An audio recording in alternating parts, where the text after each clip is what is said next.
ये देखिए मेरे भाई, ये है राजन सिंह मुकुट। और ये देखिए खेसारी लाल यादव के बारे में क्या कुछ बक रहे हैं। तो देखिए पहले वीडियो तो आप समझ जाएंगे। हमारे भोजपुरी वाले जो पवन सिंह हैं वो चाहते हैं खेसारी लाल यादव इनके पैर छुएं।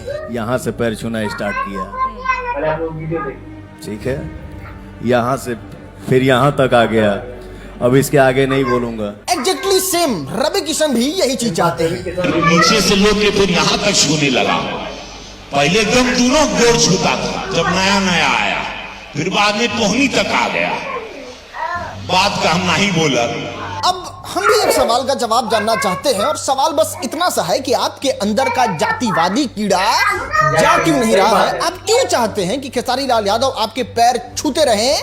खैर रवि किशन पे तो आएंगे, लेकिन सबसे पहले बात करते हैं पावर स्टार जातिवादी पवन सिंह के बारे में। हाँ, तो पवन सिंह चाहते हैं खेसारी लाल यादव जो है वो आजीवन पवन सिंह के पैर छुए, लेकिन मेरा सवाल बस छोटा सा है, एकदम सिंपल सा है कि आखिर किस गुण पे। खैर वास्तविक जीवन के बारे में, सांसारिक जीवन के बारे में तो बात करेंगे, लेकिन सबसे पहले बात करते हैं पर्सनल जीवन के बारे में।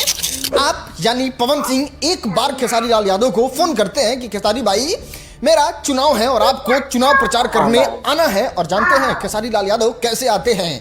रात आते हैं, दिन आते हैं। ये रात का वीडियो है, ये दिन का वीडियो है। इतना ही नहीं, खेसारी लाल यादव के पापा आके आपके लिए चुनाव प्रचार करते हैं। खेसारी लाल यादव का पूरा परिवार चाहता है कि ना पवन सिंह चुनाव जीत जाने चाहिए। अब इतने सच्चे मन के साथ खेसारी लाल यादव ने इतना पवन सिंह का मदद किया था, तो फिर पवन सिंह कैसे रिटर्न गिफ्ट नहीं दे सकते हैं? और जो रिटर्न गिफ्ट दिया, सच बता रहे हैं, धिक्कार है ऐसे सोच वाले लोग पे कि इतना गंदा कोई कैसे सोच सकता है। पवन सिंह बिहार चुनाव में उतरते हैं, एक रणनीति बनाते हैं, अपने साथ टीम को जोड़ते हैं और जिस तरीके से महाभारत में अभिमन्यु को घेर के उसको तीर घोंप के मुआ दिया गया था, उस तरीके से खेसारी लाल यादव पे चौतरफा प्रहार करते हैं पवन सिंह। चाहे उनको निरहुआ को जोड़ना हो, मनोज तिवारी को जोड़ना हो, रवि किशन को जोड़ना हो, सबको जोड़ के छपरा में चुनाव हरवा देते हैं खेसारी लाल यादव को। और पवन सिंह जाके छपरा में भी चुनाव प्रचार करते हैं और अपने राजपूत वोटर को लुभाने की कोशिश करते हैं। और आई थिंक सो जितने वोटर को पवन सिंह लुभा पाए होंगे, जितना भोजपुरी के सुपरस्टार माहौल बना पाए होंगे, बस उसी वोट की वजह से हार गए खेसारी लाल यादव। और ये वही खेसारी लाल यादव हैं जो रवि किशन का पैर छूते हैं। रवि किशन के लिए भी चुनाव प्रचार किए हैं, मनोज तिवारी के लिए भी चुनाव प्रचार किए हैं, निरहुआ के लिए भी चुनाव प्रचार किए हैं। और पवन सिंह वाला तो कौन नहीं जानत है जग में। सारा का दो भाग गया, मेरा भाई टिक गया, उसी भाई को तीर घोंप दिया।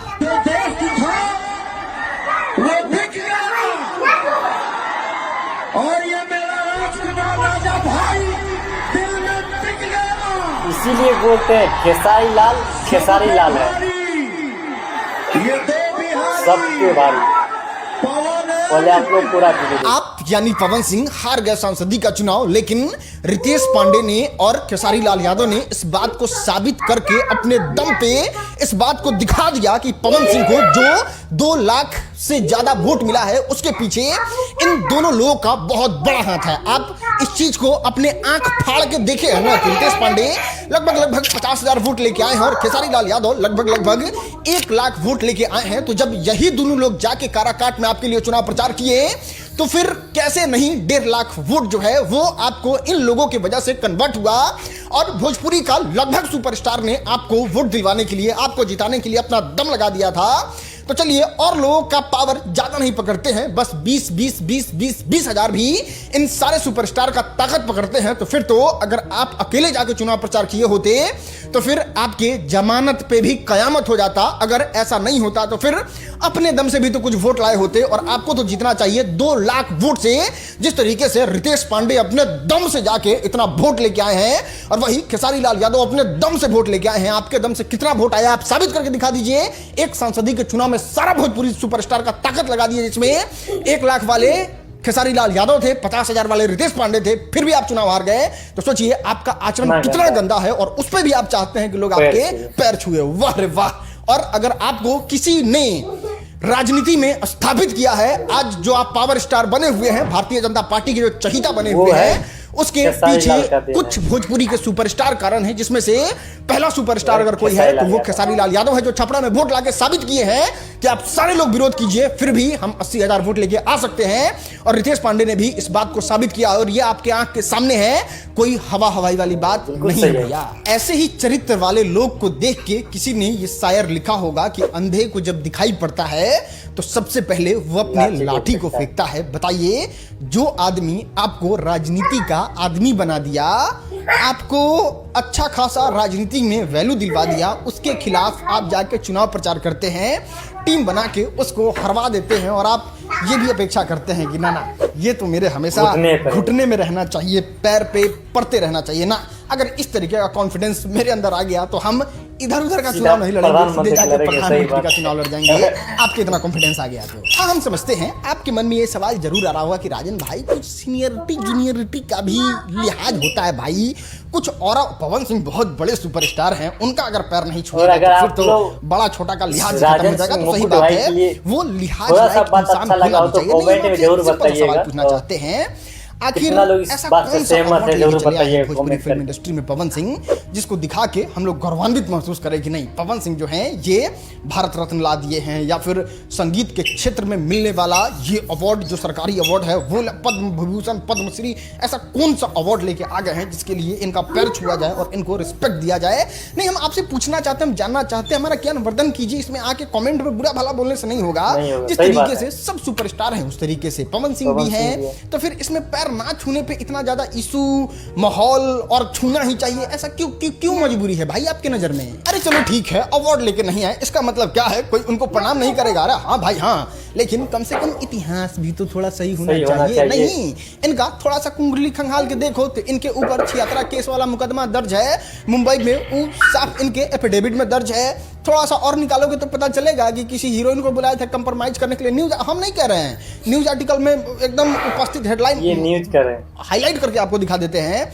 मोनिका मिश्रा को इस तरीके से टॉर्चर की कि वो बेचारी भोजपुरी फिल्म इंडस्ट्री छोड़ के चली गई, भरे स्टेज पे आप चुम्मा ले रहे हैं, अपने प्राइवेट पार्ट का इशारा करके लोगों कह रहे हैं कि हम हैया समझिला। भोजपुरी फिल्म इंडस्ट्री में सबसे ज्यादा अगर दारू के लिए कोई बदनाम है भोजपुरी फिल्म इंडस्ट्री में, क्या इतना ज्यादा बदनाम दारू के लिए कोई नहीं होगा जितना पवन सिंह बदनाम है। पत्नी द्वारिये द्वारिये घूम रही है, कोर्ट का चक्कर लगा रही है, 4 लड़की का जीवन बर्बाद कर दिए हैं, लेकिन फिर भी ना भाई साहब के पैर छूना चाहिए लोग। अरे वो तो भाग मनाओ, आपको उल्टा पैर छूना चाहिए भोजपुरी फिल्म इंडस्ट्री के लोगों का कि बताइए इतना कर्म करने के बाद भी भोजपुरी फिल्म इंडस्ट्री वाले आपको गाना ठीक से गाने दे रहे हैं और भोजपुरी फिल्म इंडस्ट्री में रहने दे रहे हैं। नहीं तो जिस तरीके से उत्पात मचाया है ना आपने, अगर ज्योति सिंह बढ़िया फैमिली की रहती ना तो अभी तक आप जेल के अंदर बंद होते। जिस तरीके, चाहे ये 76 केस में अभी तक बेल नहीं हुआ रहा था, बहुत लंबा केस है इसमें, लेकिन पता ना अब आप मतलब आपको तो क्या धन्यवाद कहिए, उठ खड़ा होकर धन्यवाद कहो भोजपुरी फिल्म इंडस्ट्री के लोगों का, और अगले बार से आपको लोगों का पैर छूना चाहिए। इतना उपकार है भोजपुरी फिल्म इंडस्ट्री के लोगों का आप पे, लेकिन आपको अलग जोश है, अलग घमंड है। ऐसा घमंड हो जाएगा तो कितना सही बोल रहे हैं, कितना गलत बोल रहे हैं। विनम्रता से आप ये बात समझाने की कोशिश कर रहे हैं कि ये 5 को लफड़ा लेके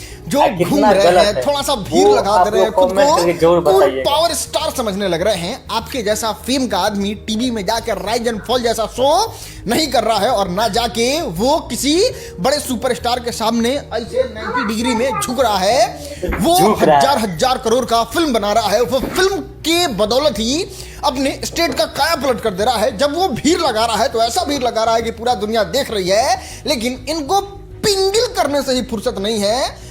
तो इसको क्या समझे, और इस पे अगर आप चाहते हैं कि आपका कोई पैर छुए तो भैया क्या कहें और कितना समझाएं, अभी तक आप समझ नहीं रहे हैं। हाँ, तो इतना बताने के बाद हमको ऐसा लगता है कि पवन सिंह को पैर छुवाने वाला भरम जो है वो खत्म हो गया होगा। अब आते हैं हमारे भोजपुरी फिल्म इंडस्ट्री के सुपरस्टारों के स्टार रवि किशन पे।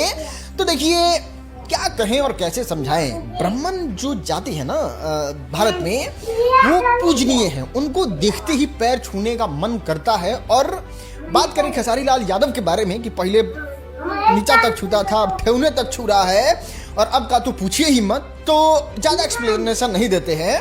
आप लोगों के गुट के हिस्सा थे मनोज तिवारी। जब मनोज तिवारी विवाद के बाद मिलते हैं तब देखिए किस तरीके से खेसारी लाल यादव जाके पैर छू रहे हैं। इतना ही नहीं, अगर ब्राह्मण यूट्यूबर भी मिल जाता है खेसारी लाल यादव को तो वो पैर छूते हैं, अपने राइटर का पैर छूते हैं।